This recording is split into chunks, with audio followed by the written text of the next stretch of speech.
Welcome to the Reality Revolution. Today, I have another juicy Neville Goddard lecture that is talking about imagination, called The Wonder-Working Power of Attachment, delivered on February 3rd, 1969.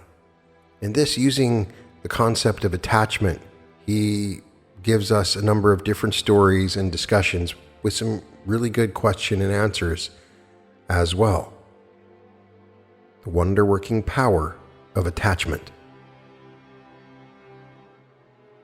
I hope you will find this subject tonight practical, very practical. It is the wonder-working power of attachment. To understand it, let us go first to the greatest book in the world, the Bible. We are told in the book of Joshua that wherever the sole of your foot shall tread upon, I have given to you. Joshua 5:3. Now you must understand who Joshua is if you would apply this principle. The word Joshua is the Hebrew form of the word Jesus, and Jesus is Jehovah, same root, Yod He Vau.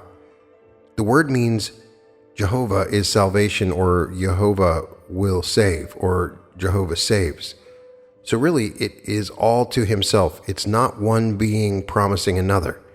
It's one being promising himself. God needs the dance of life, and his dancers are also himself. We are the dancers, but we are also God.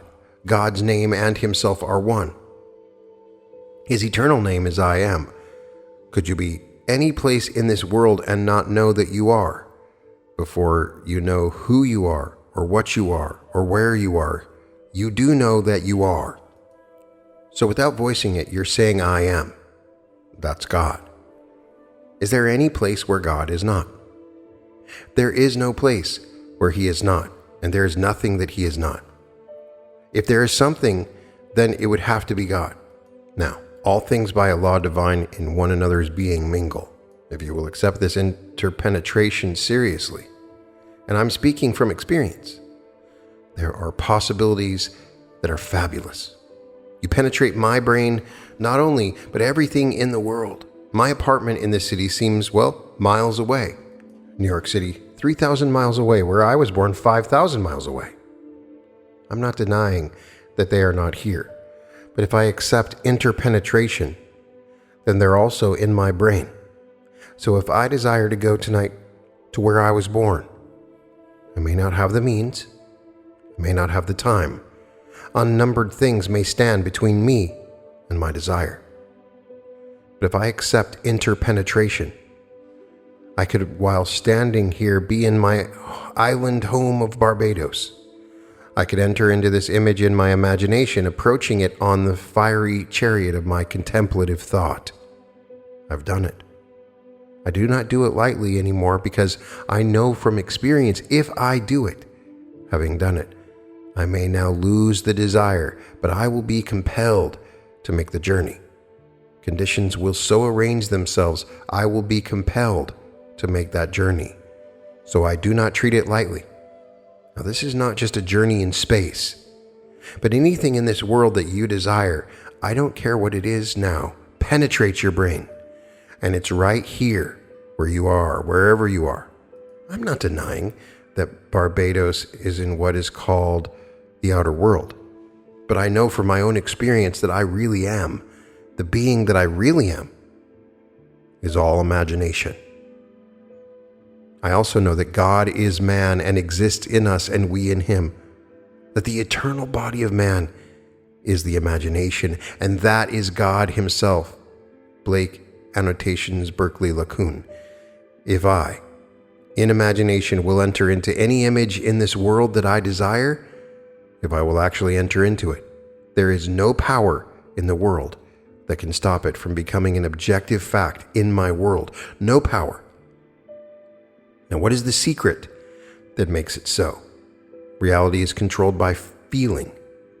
You find this in the greatest book in the world, in the 27th chapter of the book of Genesis. All of these are states spoken of as individuals in Scripture, but they are states of consciousness, all contained within you. The central character here is Isaac, and here he has two sons, one called Esau, clothed in the outer world. This room is Esau, and everything in my objective world is Esau. He has a second son. His name is Jacob. All subjective states, my longings, my wishes, my desires, that is Jacob. Now, he turns to Jacob, who has clothed himself to disguise himself as an objective fact, and comes to his father, and the drama unfolds within me. The father said to him, "Come near that I may feel you, my son, whether you are really Esau or not." Then he said to him, "Are you really Esau?" And Jacob answered, "I am." Put yourself into a state that is subjective, completely subjective, and then gather the mood that would be yours if it were objective fact. What would the feeling be like if it were really objective? How would you feel? And while clothed in that state, giving it all the sensory vividness you can possibly muster, all the tones of reality, making it as real as you possibly can, you feel it. And deceive yourself into the belief that the image into which you entered is really objective. Well, then he opened up his eyes. The man was blind, and we are told that all of a sudden the objective world came back. Esau came back from the hunt, and Jacob was blessed. He discovered he was self-deceived, but he could not take back the blessing that he gave to the subjective state. He was self-deceived. He did it purposely, and then he opened his eyes upon the objective world and denied the reality of what he had done. If he still could not bring it back, it's on its way. It's going to supplant. The word Jacob means supplant. It's going to supplant the objective fact that denies its existence. Then it becomes in turn Esau, and we go through life playing the part of you being Isaac with your two sons, an objective fact and a subjective feeling on reality. But you enter into the image of the subjective state. Now, this is how I do it. I've done it unnumbered times. I've told it in my books how I do it, and told how others did it. I could stand here and shut out the world, and the easiest thing to do is to close my eyes so that I don't see. Because I keep the eyes open, well, then you remind me that I really am in this room, and you are present, and you are fact. But I don't want this. So I simply begin with the story of Isaac. He is blind. Well, to be blind is simply to shut the eyes, so you don't see the outer world, and so Isaac is blind. Then, while in this state, he imagines himself to be in the state that he desires to be in, and he feels himself into that state until that state becomes real to him. It seems real, he's in it, and then with the inner eye, he sees the world as he would see it if it were true. How would I see the world if it were true? Well, he begins to visualize his world and senses it to be real, and the dream takes on its tones of reality, when to him he reaches a point of what I call relief. For of all the pleasures of the world, relief is the most keenly felt. When I feel it's done, I open my eyes, and instantly Esau, the outer world, returns and tries to persuade me that what I did is unreal. But having done it time and time again, it may seem unreal at the moment, but it is moving towards objective fulfillment, and no power in the world can stop it. So this is what I meant by this wonderful working power. It's all within your wonderful human imagination, for that is God. This promise to Joshua is God's promise to himself. For there is no one to play the part but God. He conceived a poem, a beautiful poem, and no one to play it. They existed only for him, not for themselves, and so God, the director, the author of the poem, simply became the dancer's himself. And his name is I Am. That's God's name.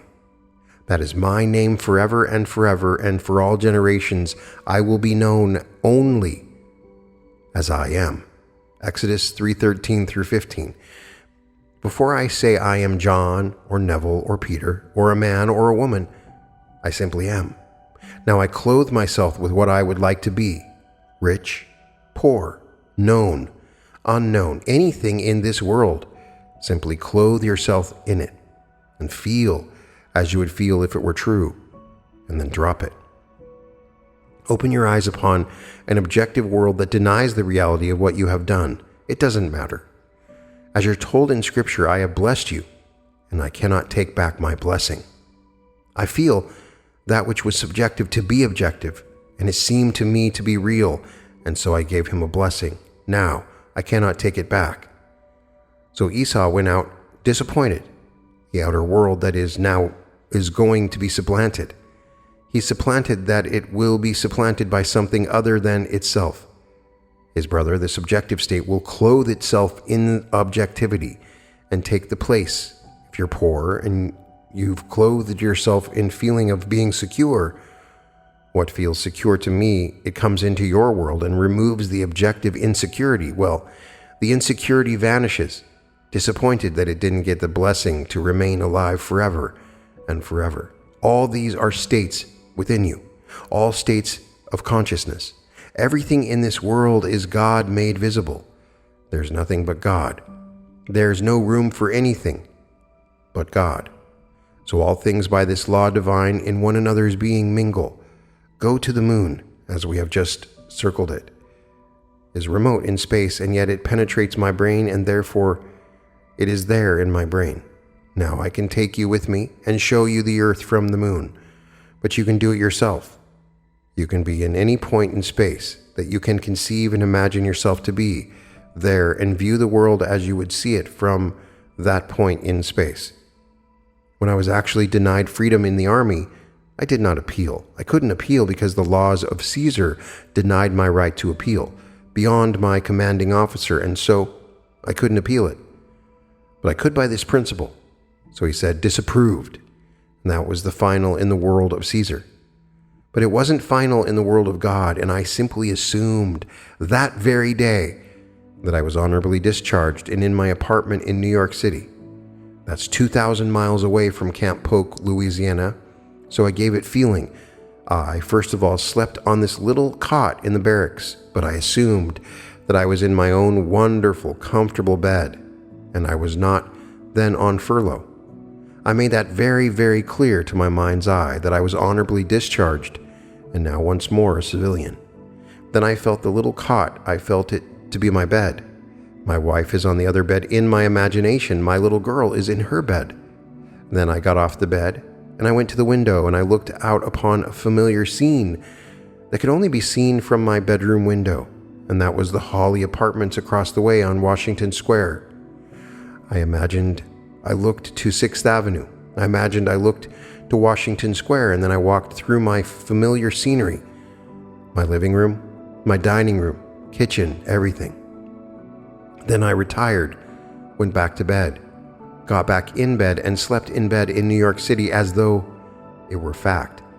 Now, a mystical experience happened that morning, but it need not happen. The chances are it will happen, that you will not bring it back to consciousness, but in my case, it happened.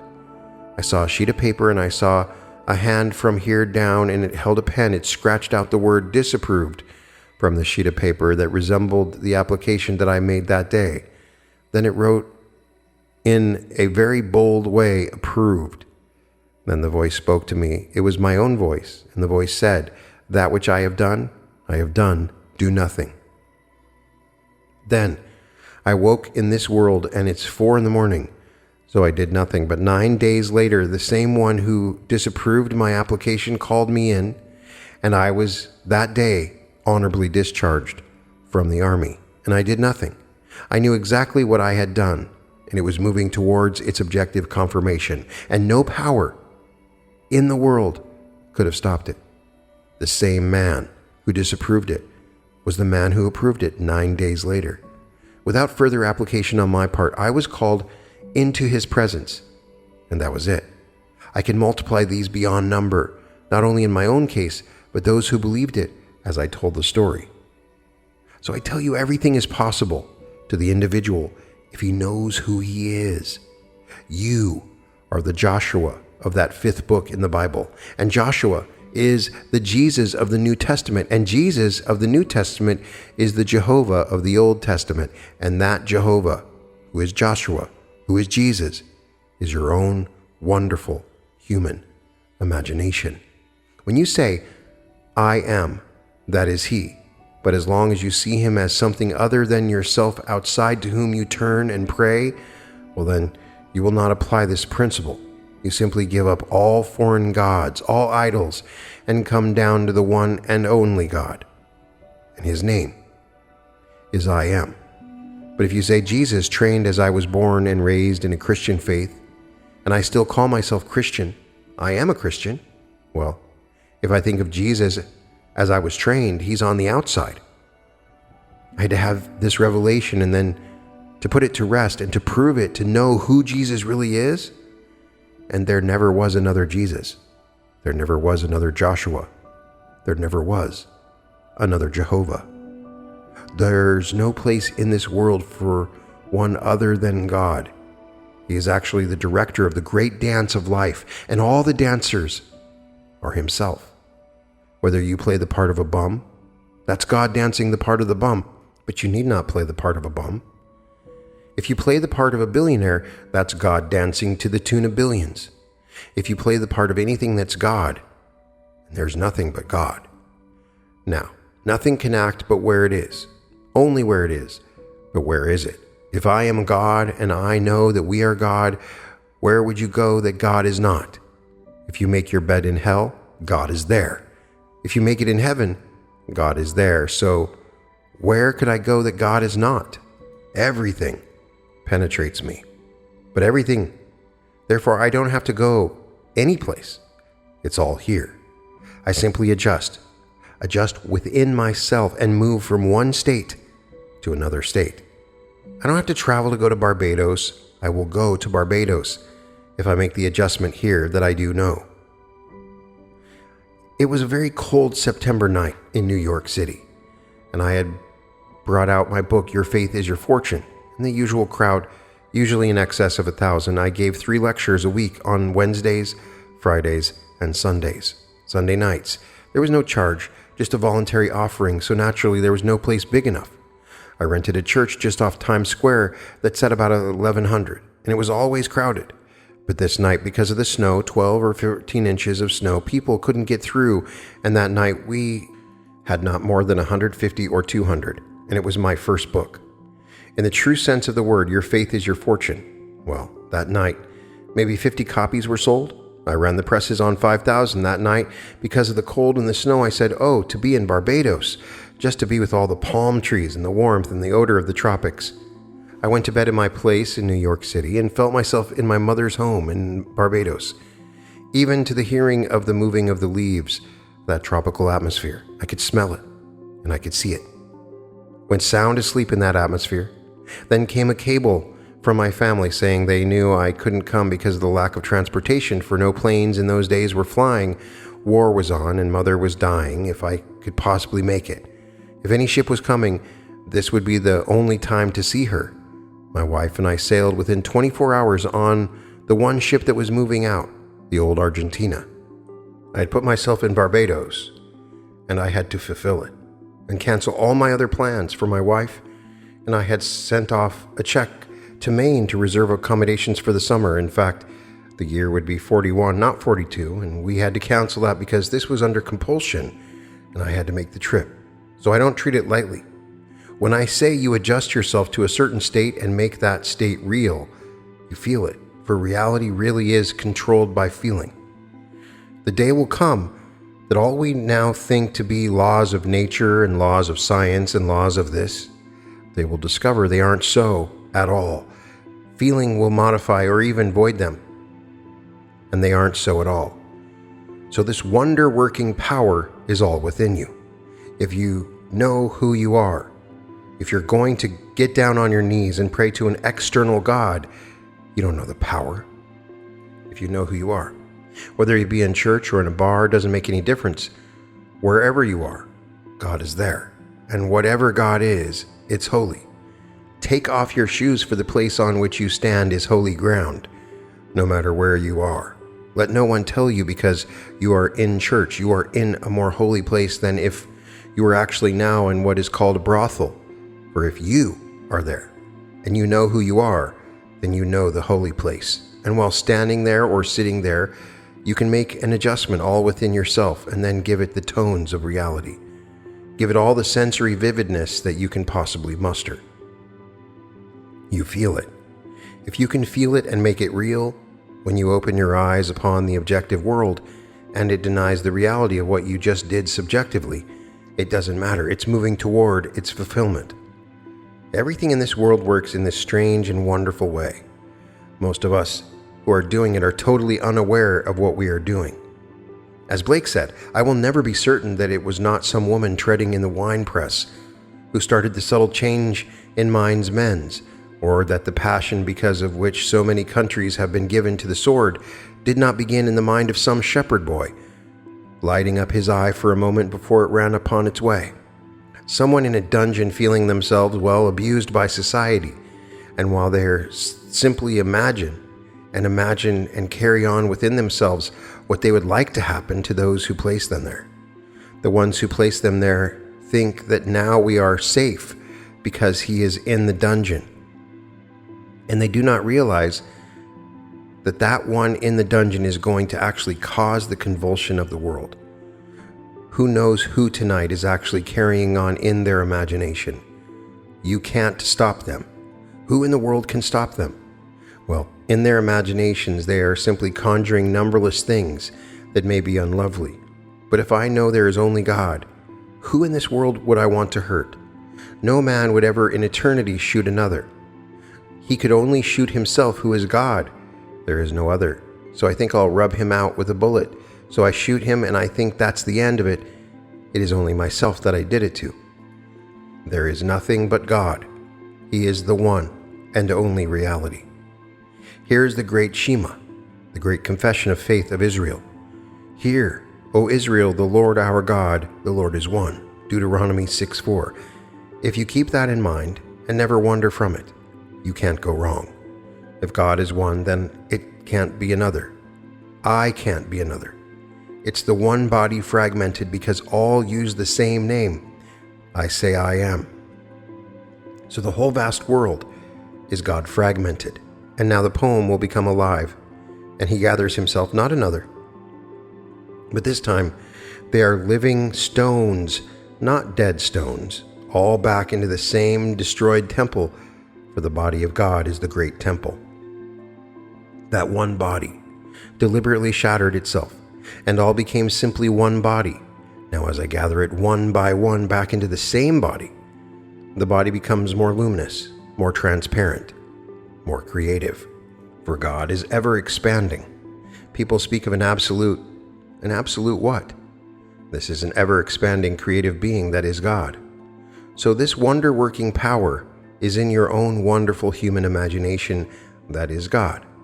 Man is all imagination and God is man, and exists in us and we in him. The eternal body of man is the imagination, and that is God himself. Blake Annotations to Berkeley, the Laocoon. If you are a Christian, you call it Jesus. If you're a Jew, you call it Jehovah. Well, their names are beautiful. Only tradition has it that they are other than yourself, and you bow before them and speak to them as idols. But if I could only supplant this and call it I am, my own wonderful human imagination, that's God. I can't get away from it. Where can I go that I am not imagining? Where in this world could I go and still not be one who is aware that I am? A little child comes into the world. It doesn't know who it is, where it is, or what it is, but it knows that it is. Well, that's what I mean by God. This wonderful awareness, this wonderful imagination. Now, if you take it seriously, and I do hope you will, this interpenetration that I don't have to move from wherever I am to be where I want to be, because all things penetrate me. Everything in this world penetrates my brain. I can't see the sun if the sun didn't penetrate me. I cannot be aware of anything good, bad, or indifferent if it didn't penetrate my brain. Therefore, at once, it is within and still seemingly in the outer world.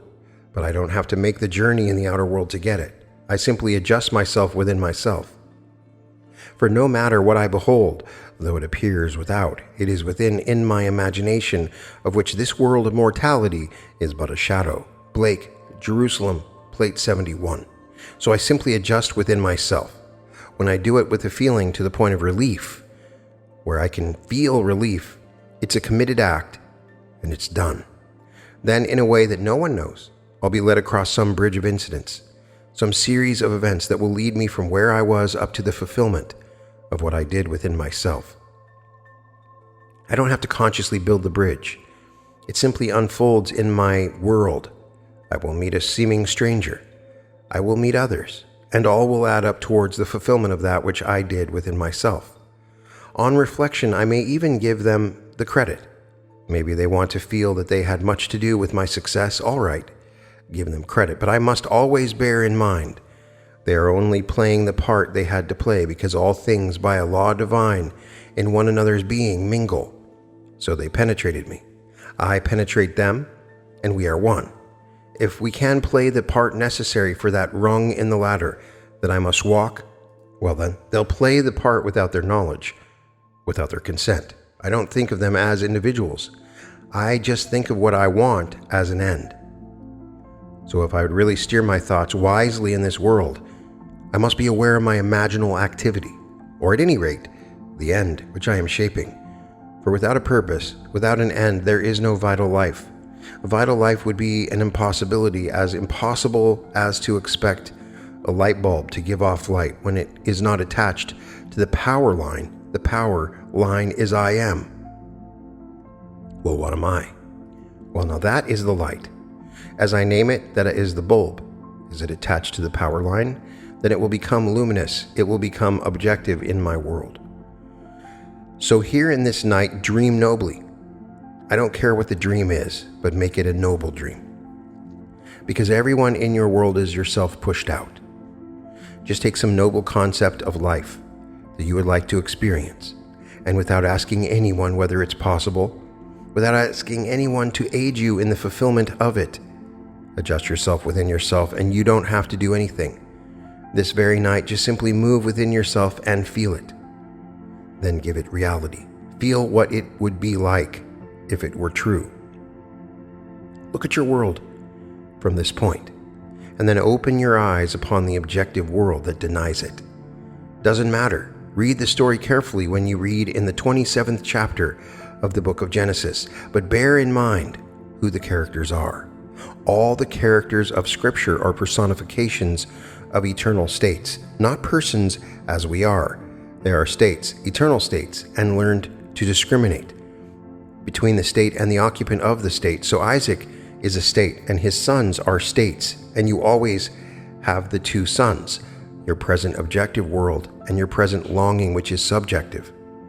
Now the story is to put the subjective, if you really desire it, into the place of the objective by clothing yourself with the subjective and giving it tones of objective reality.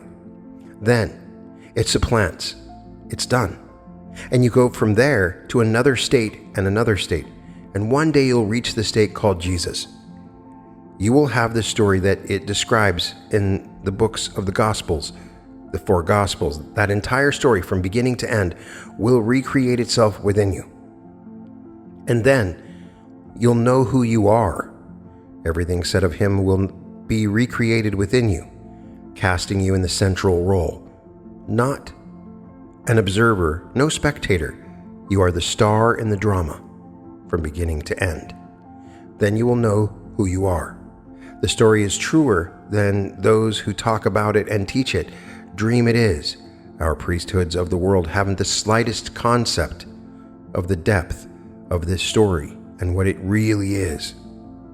One day, everyone is going to recreate within himself the story of Jesus, and then he will know who he is. And Jesus and Jehovah are one.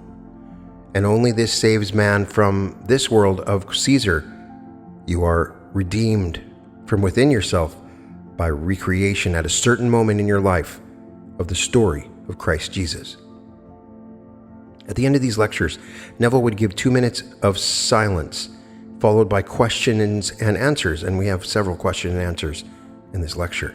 Now, let us go into the silence.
I know it's not the easiest thing in the world if you've never heard anything like it before, to suddenly accept this premise, but I tell you, I'm speaking from experience.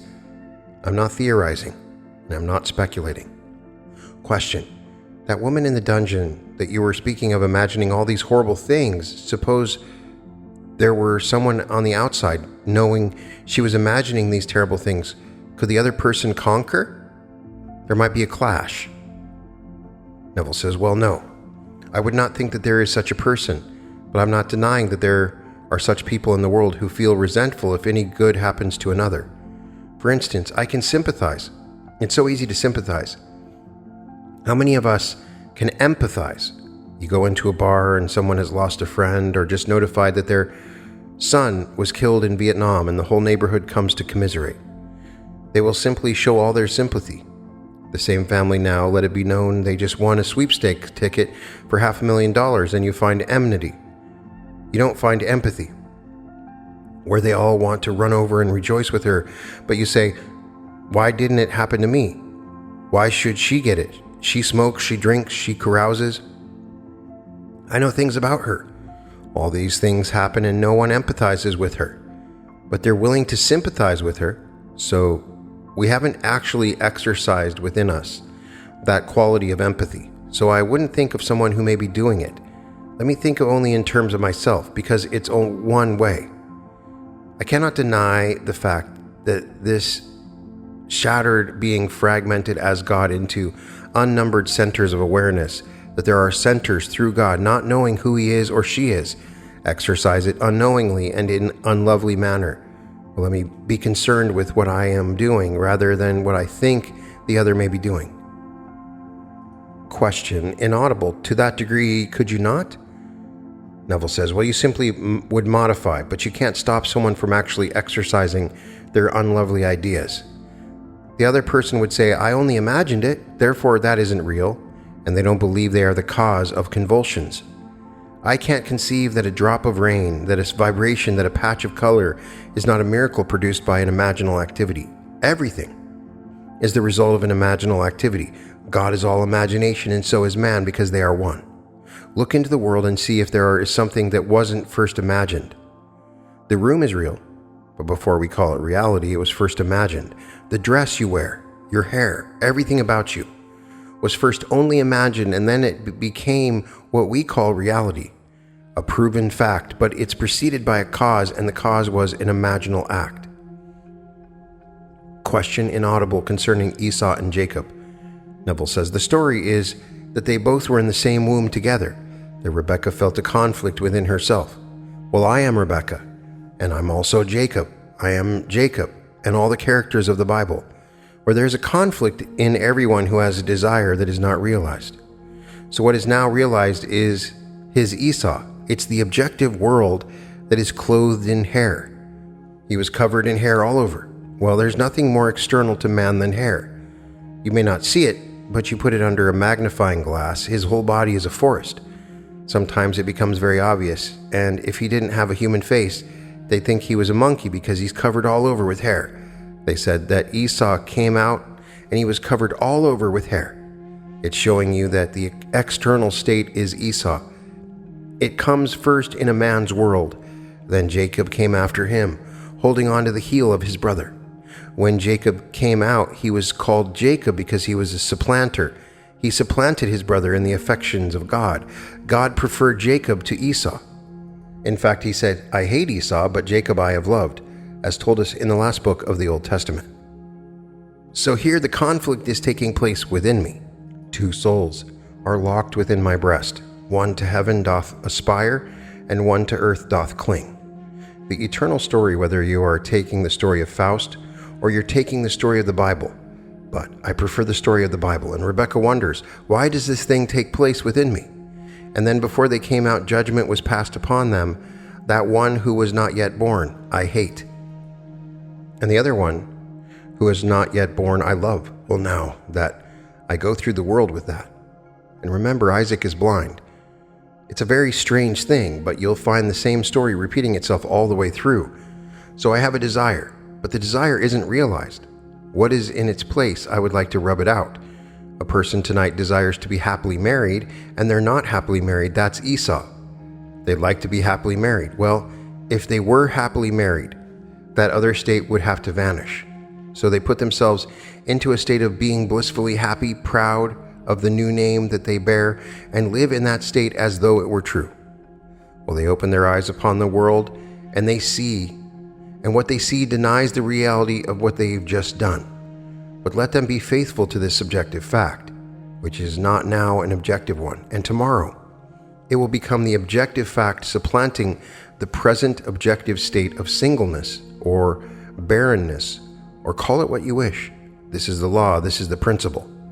So all these are eternal states. I know that the entire Bible, as I've seen it in vision, is eternal states. And yet when you see the state, it's a person. But you know in vision that it's a state. But as you see it, you are the power and you animate it. And you don't have to ask, who are you? The name is automatic. Abraham is Abraham, whether you see him or I see him, and yet it's a state. Moses is a state. All these are states of consciousness that man has been taught to believe that they are secular history. It's not secular history. The Bible is simply supernatural from beginning to end. It is speaking of an entirely different world. But man has been taught to believe that all these things are a part of the world of Caesar, and they're not. You and I were expelled from a garden of bliss purposely. In a state of innocence, we came out into a world of experience, and we go back awakened imagination. Well now, the expulsion is to see ourselves in an external world, where everything that is real is external to ourselves. And that had to be reversed so that eventually there's a complete reversal that takes place in the Bible. The first shall be last, the last first. So the first son is denied and the second son takes his place. And so something takes place within me when I'm born from above and I see the reality is within and not without at all. I am producing the reality without. So the whole thing is a complete reversal within me after I am born from above. So I am pushed out. Well, this is the pushed out state, where everything seems to be completely independent of my perception of it and external to myself. When eventually the whole thing is turned around and all that I behold, though it appears without, it is within in my imagination, of which this world of mortality is but a shadow. So here we are actually living Scripture, but Scripture is not what the world tells you that it is. And here, if this world isn't horrible enough, when you think of all the nonsense that people imagine and our priests, who are supposed to be our teachers, had to go and invent hell, it isn't bad enough, so they invent hell. Question: when is the Sabbath? In our imaginal activity, when do we rest? Neville says, when do we rest? Having done it, you are not concerned. You know it must come to pass. Having done it, you simply drop it. If I plant in confidence a seed in my garden today, I don't pick it up tomorrow morning to see how it's coming. I leave it in confidence that it contains within itself a pattern of itself, and therefore it must come out bearing witness of the nature of the seed I planted. So I don't dig it up. I walk in confidence that it's done, and I'm too busy planting other things. Question: in your own experience, have you found a reaction within yourself that tells you when you have done the imagining process sufficiently to bring into reality that which you have done? Neville says, well, I tell you that. Did you hear the question? When you've done it, is there something within you that tells you you really have done it, and therefore it will come to pass? In my own case, it's a sense of relief. It's a creative act, and this is a sense of relief. But beyond that moment of relief, you can't continue in the act. It's something within you. In fact, I would suggest to anyone, try it and fall asleep in the act. Just put yourself into it, and then if it's only a little nap, say 1 minute, a few seconds, so you could drop it. It's the dropping of it. If you hold on to it still thinking, well, did I do it? Then you didn't do it. So you get into a state and all of a sudden you fall asleep. You might find yourself walking with a huge big snore. Others will think, well, what's wrong? Now at that moment you simply drop it. It's something you practice. You just practice it. But it works. I'm telling you, it just will not fail you. Question: you get sort of bored with it if you don't fall asleep. Well, you can't do it anymore. Neville says, well, I don't use the word boredom with it, Can you put yourself into a mood, a receptive mood, where instead of being a petition, as people think it is, it's communion with self? As you're told in the Psalms, commune with our own heart upon your bed and be still. Psalms 4:04. So I'm communing with self because I can't turn to another asking the other to help me. You get to the point that you just can't do it, that you cannot ask another. You cannot turn into any being, whether it be your ideal of Jesus, your ideal of this state, or your ideal of something else. You can't. It's all communion with self. You're told that in the 4th Psalm, be still, all right, then commune with your own heart upon your bed. Well now, what would the feeling be like? Just what would it be like? Catch the mood and then try to sleep. Question: when you do it over again, haven't you had the experience of boredom? Neville says, boredom? I presume I've been bored. Certainly I've been bored. Question: the first time around it was exhilarating. You get such a feeling and then you go over it the next day or night and that for some reason, no, well, I don't do it beyond the first. I don't plant the seed over and over. No, I just do it once. When I do it, and then I know I've done it. I have a memory, so I know I did it. So if I did it, the thing is done. Now, some seeds will come up overnight. Other seeds will take a year. Other seeds a different length of time. We know in our animal life, a little child comes into the world at the end of 9 months after pregnancy. Well, a horse takes 12 months. The sheep takes 5 months. A chicken takes 21 days. So there are different intervals. As you plant something, you always have a time interval for it to mature in the world. Question: your books are confusing because you said night after night you went to sleep thinking of something lovely. Neville says, if I am telling the story that someone else told me, I must tell in their language without altering it to fit a certain pattern. So in the Law and the Promise, I told 40 case histories and not one was my own. I told my own in other books. Therefore, if someone writes me a letter, I can't modify or change that letter because I told them I would not change it, but that I would conceal their identity by using only the initials. So the 40 letters that I received, in fact, I've received hundreds, and from the hundreds, I picked out 40 using only the initials of those who wrote them. And I didn't add one word or change anything from the letter that I received, because that's the way it came to me. If I tell the story as I should have told it, I think I did say this is how this one did it. If I add a little poem to it to lift it somewhat, not in the body of the letter, but either preceding or following the letter, but I told the letter just as I received it. I did not in any way change it in the Law and the Promise. Question: are the limits to imagining self-imposed? For example, in a move one night might make to a different locale. You know very much about the locale, and it's difficult to imagine much about it in terms of what you know of Barbados and your return there. When you start imagining this scene in the locale where you will be when you feel you are limited, are these self-imposed? Neville says, the Bible places no limit on the power of imagination. Listen to the words carefully. Whatever you desire, when you pray, you believe that you have received it and you will. The 11th chapter, the 24th verse of the book of Mark. There is no limit placed upon that promise. None whatsoever. If you can believe it, well then it's done. It promises it will be done.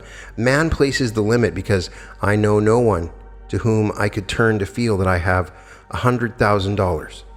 I have no power to leave it to you. I have no friend that I think wealthy enough to put me in his will who had that sort of money, and how could I ever get $100,000? So in other words, he says no to what he wants, but there is no limit placed upon principle.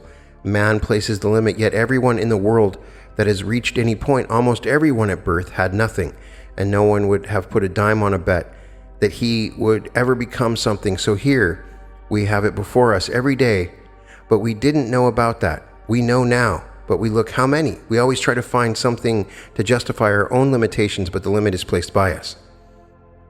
Question: how can you imagine on something that is completely unknown to you? Neville says, if it's unknown, then you wouldn't think of it. Question: say a move to Chicago, and you've never been there, and you know nothing about it. Where do you go from here?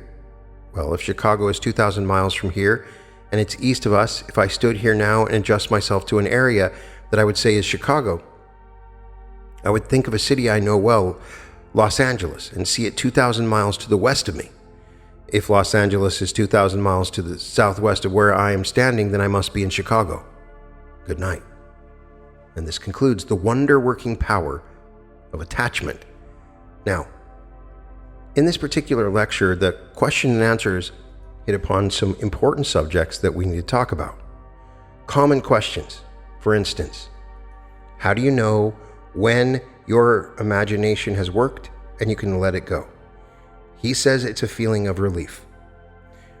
He has mentioned a click in previous episodes, but it's a feeling of relief. I can understand and resonate with that.